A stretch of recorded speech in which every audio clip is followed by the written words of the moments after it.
हमें किस धर्म में हमारा जन्म हुआ है, कौन सा धर्म है हमारा?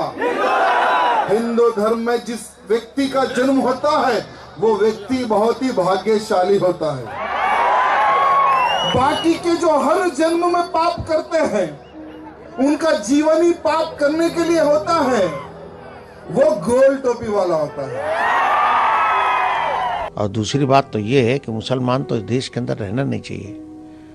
उन्होंने जनसंख्या के आधार पर देश का बंटवारा कर लिया, तो फिर यहाँ इस देश के अंदर रहने की क्या आवश्यकता थी?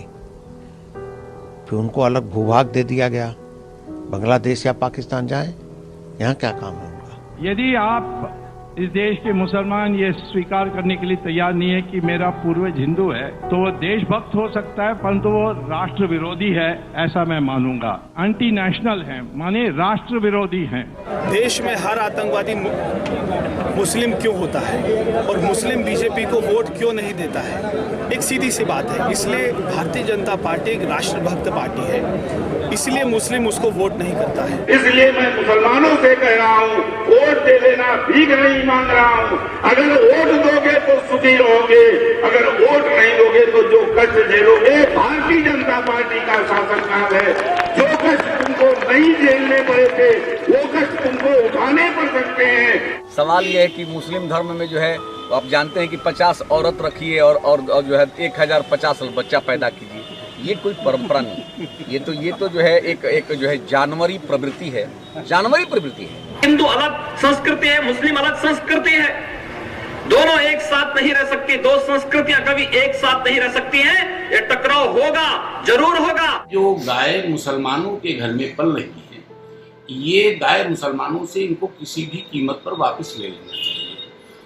इसलिए वापस ले लेना चाहिए कि यदि हम अपनी लड़की और बहन को इनके घर में जाने को लव जिहाद मानते हैं, तो क्या हम अपनी गाय माता को इनके घर के में जाने से इसको लव जिहाद की श्रेणी में नहीं लाएंगे?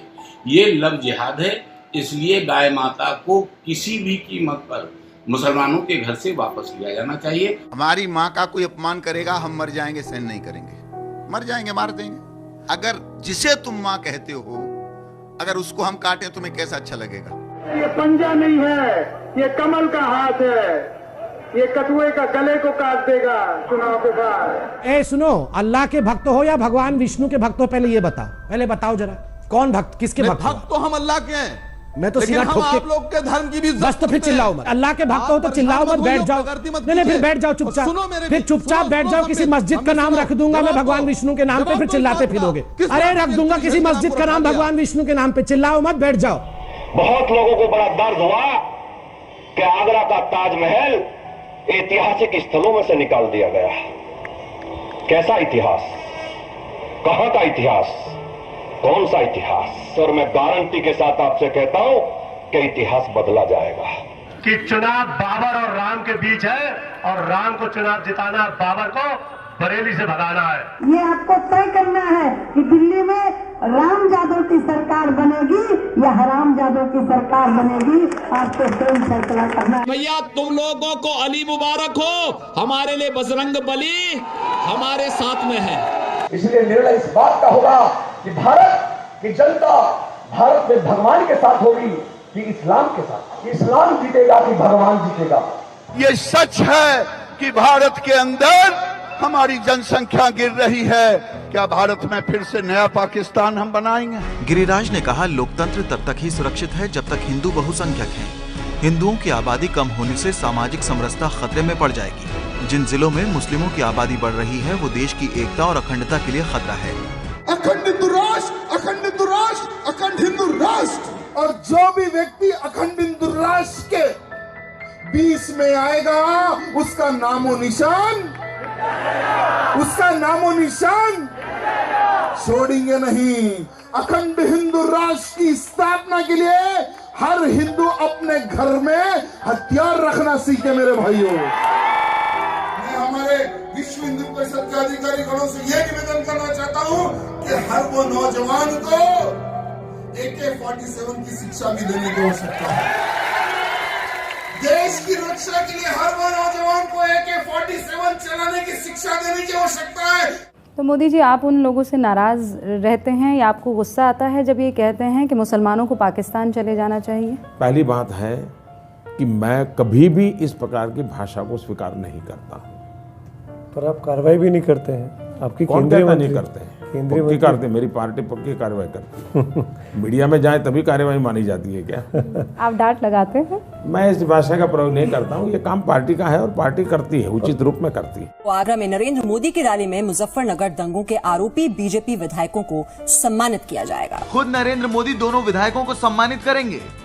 मोदी की रैली में सम्मान को लेकर संगीत सोम और सुरेश राणा का कहना है कि मोदी से सम्मान मिलना उनके लिए गर्व की बात है। मोदी सरकार में मंत्री जयंत सिन्हा ने हत्या के दोषियों को माला पहनाकर उनका स्वागत किया, सम्मान किया। गोरक्षा के नाम पर हत्या के दोषियों से मिले मंत्री जयंत सिन्हा। जयंत सिन्हा ने माला पहनाकर हत्या के दोषियों का स्वागत किया। दूसरे मंत्री गिरिराज सिंह, उन्होंने दंगे के आरोपियों से न सिर्फ जेल जाकर मुलाकात की बल्कि उनके लिए बाकायदा आंसू भी बहा दिए। और मेरी सरकार सब नागरिकों के लिए काम करेगी। मेरा मंत्र है सबका साथ सबका विकास।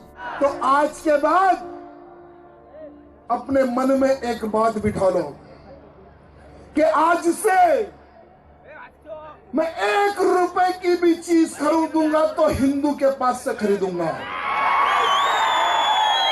मैं 1 रुपए की कोई भी चीज वस्तु या खरीदूंगा वो हिंदू के पास से खरीदूंगा, इन देशद्रोहियों से नहीं खरीदूंगा। अगर मेरे 100 करोड़ हिंदू, मेरे भारत में रहने वाले 100 करोड़ हिंदू अगर मेरी बात पर अगर इंप्लीमेंट कर दे तो बाकी के 25 करोड़ अगर हिंदू धर्म कन्वर्ट ना कर ले तो मेरा नाम बदल देना मेरे भाइयों। आने वाले समय में ये लोग आपके पास आएंगे कि भैया हमें हिंदू धर्म कबूल करना है, बोलिए किस मंदिर में आए। मोदी जी, ऐसा क्यों है कि दुनिया भर के मुसलमान में मरकज़ जो सेंटर है इस्लाम का, वहाँ का जो सुप्रीम है वो आपको बाहों में लेता है, वो इतनी मोहब्बत आपसे करता है। ये परसेप्शन हिंदुस्तान में क्यों नहीं है? मैं इस चीज़ को सच में समझना चाहती हूँ और दिल से समझना चाहती हूँ। याद कीजिए 27 फरवरी 2002 गुजरात।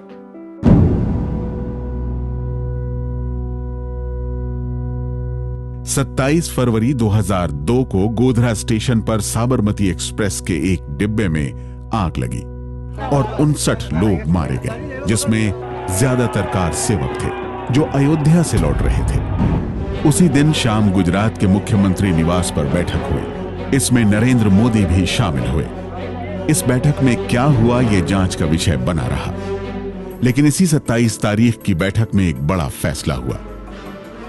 फैसला था गोधरा से शव अहमदाबाद लाने का।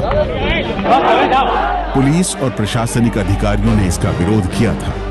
यहां तक कि मोदी सरकार में मंत्री हरेन पांड्या ने भी इसका विरोध किया था। बहरहाल 2003 में हरेन पांड्या की अहमदाबाद में हत्या कर दी गई थी। हरेन पांड्या के पिता ने इसके लिए मोदी को दोषी ठहराया था। हालात बिगड़ता कब है या बिगड़ते वो खराब कब होता है? जब इस हादसे में मारे गए 59 के 59 लोगों को उनकी लाशों को उनके परिवार को नहीं सौंपा जाता, बल्कि खुली गाड़ियों में, ट्रक में और बाकी गाड़ियों में इन 59 की 59 जली हुई लाशों को गोधरा से अहमदाबाद ले जाया जाता है। और अहमदाबाद में जब ये लाशें पहुंचती हैं खुली गाड़ियों में, तो आज और वहाँ पे पहुँचने के बाद भी लाशें किसी के सुपुर्द नहीं की जाती हैं, बल्कि वो वीएचपी के जो नेता थे वो लोग उन पे अपना कब्जा करके रखते हैं। और इन लाशों के अहमदाबाद पहुँचते ही हालात अचानक बिगड़ जाता है। सबसे भयंकर दंगा अहमदाबाद के नरोदा पाटिया में हुआ। दरअसल नरोदा पाटिया में महाराष्ट्र और कर्नाटक से आए 2000 से ज्यादा मुस्लिम रहते थे जो दिहाड़ी मजदूर थे। इन्हें 5000 से ज्यादा दंगाइयों ने घेर लिया। दंगाइयों को उकसाया जा रहा था। एलपीजी सिलेंडर लोगों के घरों पर फेंके गए। हत्या, लूटपाट के साथ बलात्कार के आरोप भी लगे। The investigation, which was conducted on some VHP, Bajrang Dal and BJP leaders, has them on record admitting to mass killings of Muslims. Tehelka alleges that the attack on every Muslim locality was meticulously planned and carried out by VHP, Bajrang Dal and BJP workers who'd organized weapons, arms and ammunition. Gujarat में लगभग 200 राहत शिविरों में करीब 1.5 लाख दंगा पीड़ित रह रहे थे। उधर मोदी सरकार इन कैंपों को बंद करवाना चाहती थी। उसे लगता था कि ऐसे शिविरों से उसकी बदनामी हो रही है। उसी दौरान मोदी ने राहत शिविरों में रहने वाले मुस्लिमों के लिए हम दो हमारे 25 वाला विवादास्पद बयान दिया था। इस बीच संघ परिवार दंगों की रिपोर्टिंग करने वालों को डराने धमकाने लगा। 2004 लोकसभा चुनावों की हार की एक वजह 2002 के गुजरात दंगे हो सकते हैं। मैं व्यक्तिगत रूप से मोदी को मुख्यमंत्री पद से हटाने के हक में था। संघ परिवार से जुड़े नेताओं ने मोदी का पक्ष लिया। मुझे एक चीज और आपसे जाननी थी, अगर ये बेहतर नहीं होता कि बीजेपी इस विश्वास को बढ़ाने के लिए अल्पसंख्यकों में, मुसलमानों में कुछ लोगों को उम्मीदवार बनाती, टिकट देती, बड़े हुए चेहरों को बनाते हैं, उम्मीदवार बनाते हैं हम तो करते ही, हमें तो कोई प्रॉब्लम है ही नहीं जी। अगर मुसलमानों को बीजेपी का टिकट चाहिए तो पहले 10 बरस वो बीजेपी ऑफिस में कचरा साफ करें, फिर सोचा जाएगा, ऐसा कहना है बीजेपी के सीनियर लीडर के.एस. येचुरप्पा का। येचुरप्पा ने साफ अल्फाज में कहा कि बीजेपी मुसलमानों को टिकट नहीं देगी क्योंकि बीजेपी मुसलमानों पर और मुसलमान बीजेपी पर भरोसा नहीं करते। येचुरप्पा यही नहीं रुके बल्कि उन्होंने कहा कि मुसलमानों को बीजेपी का टिकट चाहिए तो पहले 10 बरस तक बीजेपी ऑफिस में कचरा साफ करें, फिर सोचा जाएगा। हिपोक्रेसी की भी सीमा होती है। पीएम मोदी झूठ नहीं बोलते, बस इन्होंने आज तक सच नहीं बोला है। देश के मन में एक और प्रश्न है और वो प्रश्न मैं आपसे पूछना चाहती हूँ। अगर हम करें तो करें क्या, बोले तो बोले क्या? वाह मोदी जी, वाह वाह वाह। आपसे खतरनाक इस देश के लिए कोई हो नहीं सकता। लेकिन टेंशन मत लीजिए, जब तक व्हाट्सएप में गुड मॉर्निंग भेजने की सुविधा है तब तक आपको कुछ नहीं होगा, मैं गारंटी देता हूं।